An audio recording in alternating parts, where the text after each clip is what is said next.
of the lower limb and the sensation from the rectum and the bladder. The postcentral gyrus at the peak or in the vertex, the thigh is represented and the knee joint, and then the trunk is there, then the upper limb, then face, mouth, lips, tongue and taste sensation is there. So the sensation, localization of the sensation is again upside down, as we have seen in the motor areas. The hand, finger and thumb are given larger, much larger area or much larger representation. Face, tongue and lips are again given much larger representation. The parietal area or association areas. The large association areas between the sensory areas, which causes if you see the structure of this area, the large cells are absent in the ganglionic layer and pyramidal layer. The outer and inner granular cell layers are well formed, and the inner band of Ballargar is also wider and well developed. So much more granular cells in the layer 2 and 4, and the pyramidal cells and ganglion cells are much less developed or they are absent. The inner band of Ballargar is wider. The functions of this association area. This association area is concerned with the sense of stereognosis from the opposite half of the body, that is responsible for spatial recognition from the opposite side and appreciation of the sense of taste. So stereognosis, spatial recognition and appreciation of the sense of taste from the opposite side of the body. The other functions are that includes the motor speech center, which may cause help in the movement of the face, lips, tongues, that is present in the inferior parietal lobe. The movement of eyes, head to the opposite half of the body, that is parietal eye field is present, that is supplementary that is in the superior parietal lobe. Parietal eye field is there. If you stimulate this part of the parietal cortex, that will cause the movement of eyes and head opposite to the side of movement. Then sensory speech center is there. The understanding of the written words, understanding of the printed words, understanding of the spoken words, this takes place in the angular gyrus. When the small child is there, you tell him to say mama or papa or nana, he will hear the words. He will hear the words, or when he started writing, he will see the written words. And this is the sensory area, angular area, which identifies these, and this then coordinate with the motor speech center and then the Broca's areas, and then this small child says the same words or writes the same words. So understanding of the written words or printed word or spoken word takes place, that is sensory speech center, which is present in the angular gyrus. The lesion of this area, that is associative parietal cortex, cause complete inability to understand the written and the spoken words. So written words and spoken words are not known, even though the vision is normal, but the subject is not able to understand the written word. Even though the hearing is normal, but still the subject is unable to understand the spoken words. So for understanding of the written and spoken word, this area must be intact. If you remove this area, even though the vision is normal, even though the hearing is normal, the subject will not understand these words. The lesion of this area causes inability to execute the learning sequence of the movement, such as in the small child, by saying papa or mama or anything else. So inability to execute the learning sequence of movement is there if there is any lesion involving this part of the parietal lobe. Then we shift on to the occipital lobe. The functional areas in the occipital lobe. In the occipital lobe, the first area is area 17, that is visuosensory area. Then visuopsychic area is there, that involves area 18 and 19. Then occipital eye field is there, and the small strip of the cortex just in front of the area 19 is suppressor area, that is 19S area. Now first we will deal with the visuosensory area, also called as striate area because the striations are seen, and also called as area 17. This is the posterior most area in the occipital lobe, that is visuosensory area or area 17. If you see the walls of the posterior part of the calcarine sulcus extend to the cuneus above and the lingual gyrus below. So here this area 17 is there, and posteriorly this is limited by the occipital lobe. So area 17 lies in the walls of the calcarine sulcus extending to the cuneus above and lingual gyrus below. Posteriorly this is limited by the occipital lobe. If you see the structure of this area 17, this shows the cortex which is shallow, very thin, 1 to 1.5 millimeter at the occipital pole. The visual striae are present, which are well developed outer band of Ballarger.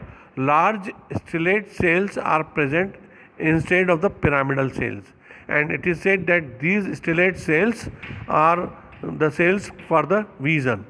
These stellate cells are not vertically placed, but these are horizontally disposed. So large stellate cells are present in the pyramidal sphere, which are responsible for the vision, and these cells are horizontally disposed. This is said that these are the specific visual cells. The outer band of Ballarger is well developed.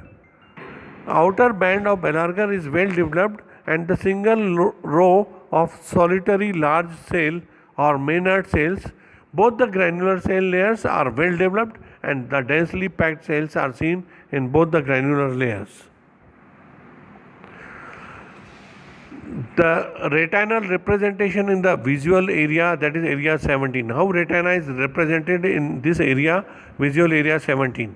Area 17 on each side represent the temporal half of the retina of the same side and nasal half of the opposite side, because the nasal half, the fibers have crossed at the optic chiasma.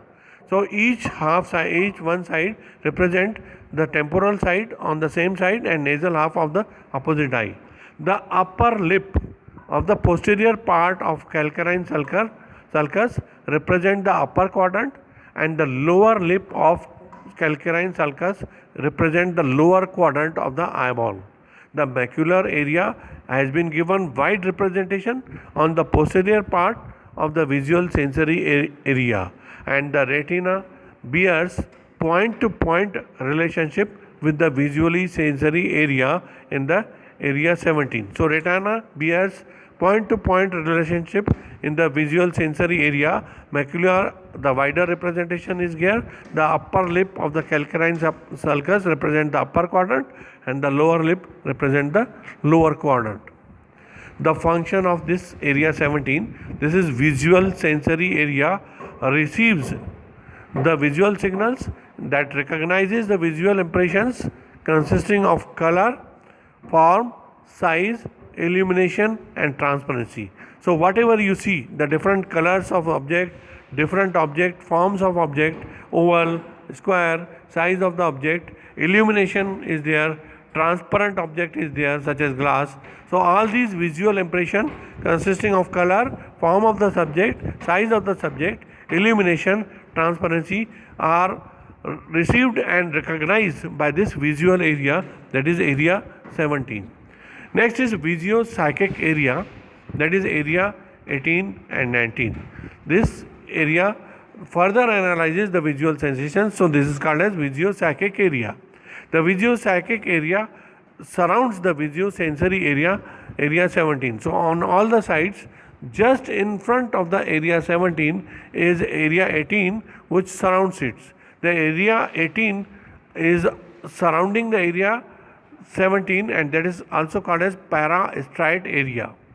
Just in front of the area 18, surrounding area 18 is the area 19, and this area 19 is called as peristriate area. Area 17 is striate area, area 18 is parastriate area, and area 19 is peristriate area. and area 18 and 19 combined are the visuopsychic areas. If you see the histological structure of this area 18 and 19, the structure is same as you see in the area 17. The larger cells are absent as you see in the area 17, and the granular cells are well developed, and the densely packed granular cells are present in the area 18 and 19. If you electrically stimulate this visual area 18 and 19, that will cause visual hallucinations.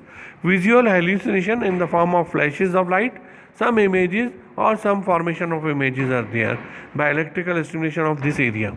Area 19, if you stimulate in the lower part, that area 19 causes conjugate deviation of the eyeballs. So this area 19, the small part here in the area 19 act as an occipital eye field. The functions of this visuopsychic area stores the visual impressions and help in the identification of the subject and the recognition of the subject.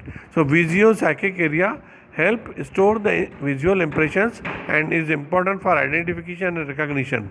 This assess the distance and the orientation of the object in the space. How much distance of the vehicle which is coming from front is there, how much the object is placed that is away from us or very smaller to us, nearer to us.